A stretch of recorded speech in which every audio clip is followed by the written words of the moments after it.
Assalamualaikum warahmatullahi wabarakatuh. Perkenalkan nama saya Sania Waswi Izatul Kamila dengan nomor NIM 250141601292 akan melakukan presentasi dengan judul Psikologi Sosial dan Paradigma Cana dalam Pendidikan Nonformal. Mata kuliah Psikologi Sosial dan Pendidikan Nonformal dengan dosen pengampu Bapak Dr. Alsi Purwito MS serta Bapak Fadli Halim Hutasuhud MPS SP. Baik, yang pertama ada pengertian psikologi sosial.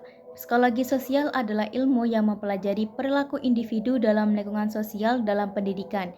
Psikologi sosial berperan penting karena proses belajar dipengaruhi oleh komunikasi, emosi, pengalaman, dan interaksi sosial. Hal ini membuat psikologi sosial relevan dalam pendidikan nonformal atau PNF. Sehingga psikologi sosial ini membantu memahami bagaimana seseorang untuk berpikir, bersikap, dan berinteraksi dalam kehidupan bermasyarakat.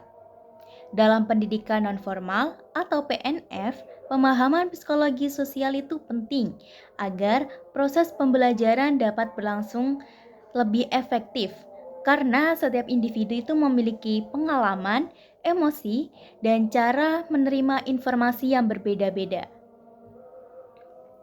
Kemudian, pendidikan nonformal atau PNF, pendidikan yang di luar jalur formal, yang berarti pendidikan yang dilakukan di luar sekolah formal dan lebih fleksibel sesuai kebutuhan masyarakat. Kemudian, bertujuan meningkatkan pengetahuan dan keterampilan masyarakat, yakni meningkatkan pengetahuan dan keterampilan masyarakat. PNF itu membantu masyarakat memperoleh kemampuan yang bermanfaat dalam kehidupan sehari-hari maupun di dunia kerja. PNF ini bersifat partisipatif, konstekstual, dan juga serta humanis. Yang berarti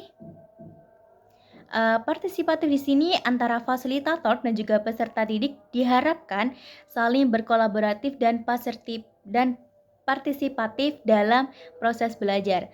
Kemudian ada humanis yang mana proses pembelajaran ini melibatkan peserta didik secara aktif serta menghargai pengalaman dan pendapat mereka.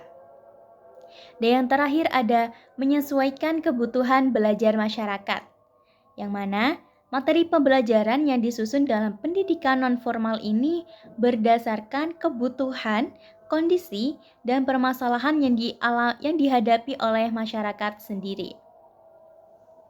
Peran psikologi dalam PNF. Yang pertama ada membantu memahami perilaku masyarakat, yang berarti psikologi sosial ini membantu fasilitator untuk memahami sikap, cara berpikir, dan respon masyarakat dalam proses pembelajaran. Kemudian yang kedua ada membangun komunikasi yang efektif, yang mana komunikasi yang baik itu membuat penyampaian materi lebih mudah dipahami oleh peserta didik. Dan yang ketiga ada memahami perbedaan latar belakang peserta didik, yang mana setiap peserta didik itu memiliki pengalaman, budaya, dan kebutuhan belajar yang berbeda, sehingga memerlukan pendekatan yang tepat. Dan yang terakhir ada membantu menciptakan pembelajaran yang bermakna. Maksudnya, pembelajaran menjadi lebih relevan karena dikaitkan dengan pengalaman dan kehidupan sehari-hari masyarakat. Kemudian ada konsep andragogi menurut Malcolm Knowles, yakni pendidikan yang berdasarkan untuk strategi pendidikan yang ditujukan pada orang dewasa. Orang dewasa belajar berdasarkan pengalaman, sehingga orang dewasa itu lebih mudah memahami pembelajaran yang berkaitan dengan pengalaman hidup mereka. Kemudian yang kedua ada pembelajaran harus sesuai dengan kebutuhan nyata, yang mana materi pembelajaran ini harus bermanfaat dan dapat diterapkan dalam kehidupan sehari-hari. Kemudian peserta didik aktif dalam proses belajar. Pembelajaran itu tidak hanya sekedar mendengarkan materi, tetapi juga melibatkan diskusi dan partisipasi aktif antara peserta didik dan juga fasilitator. Kemudian ada pembelajaran yang konseptual, yakni materi dikaitkan dengan kehidupan sehari-hari, sehingga materi ini dikaitkan dengan situasi nyata agar lebih mudah dipahami dan bermakna bagi masyarakat. Kemudian ada pengaruh media sosial dan informasi. Di sini yang pertama, informasi itu menyebar dengan sangat cepat.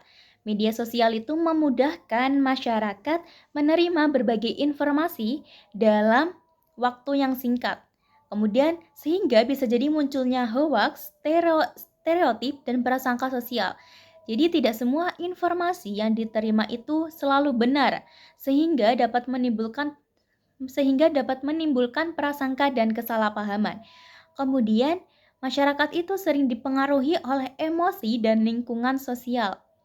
Jadi cara seseorang dalam memahami informasi itu sering dipengaruhi oleh perasaan dan pendapat lingkungan sekitar.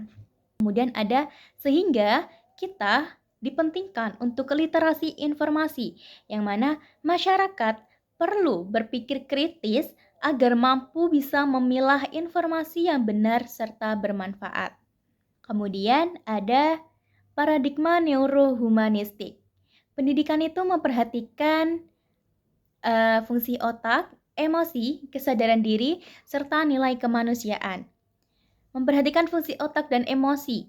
Proses belajar itu tidak hanya melibatkan kemampuan berpikir, tetapi juga kondisi emosi peserta didik. Sehingga diharapkan untuk mengembangkan kesadaran diri, yang mana pendidikan itu membantu peserta didik untuk memahami diri, potensi, dan kemampuan yang dimilikinya. Dan menanamkan nilai kemanusiaan. Pembelajaran diarahkan untuk membangun empati, kepedulian, dan sikap saling menghargai. Nah, jadi nilai kemanusiaan ini juga tidak hanya fokus ke akademi,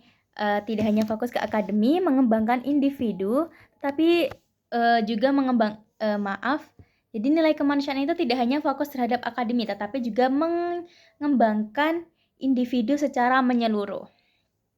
Yang mana berorientasi pada pengembangan individu secara menyeluruh ini, pendidikan tidak hanya fokus pada akademik, tetapi juga pada aspek sosial, emosional, serta moral. Konsep CANA. CANA ini adalah singkatan dari Collaborative Activation Nurturing Awareness. Jadi CANA ini kalau menurut saya adalah salah satu mungkin organisasi atau lembaga yang mana membahas terkait pendidikan. CANA ini menekankan pentingnya yang pertama ada kesadaran diri atau awareness.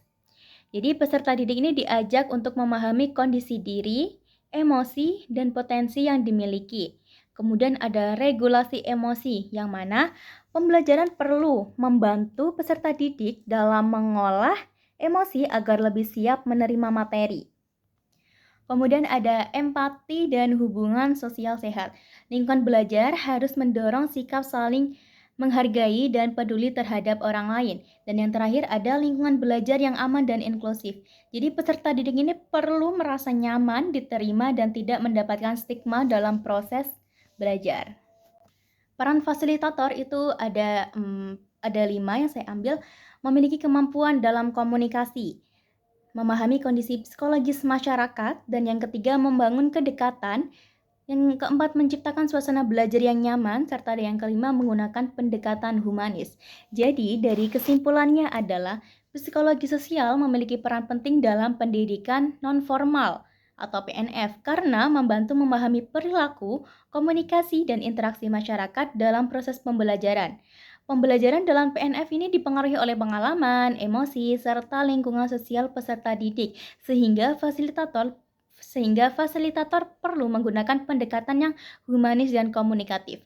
Selain itu, paradigma neurohumanistik dan konsep CANA menekankan pentingnya kesadaran diri, empati, regulasi, emosi, serta lingkungan belajar yang aman dan inklusif. Dengan demikian, pendidikan non-formal tidak hanya berfokus pada penyampaian materi, tetapi juga pada pengembangan manusia secara menyeluruh. Sekian presentasi dari saya. Mohon maaf apabila ada salah kata dan kurangnya penjelasan. Wassalamualaikum warahmatullahi wabarakatuh.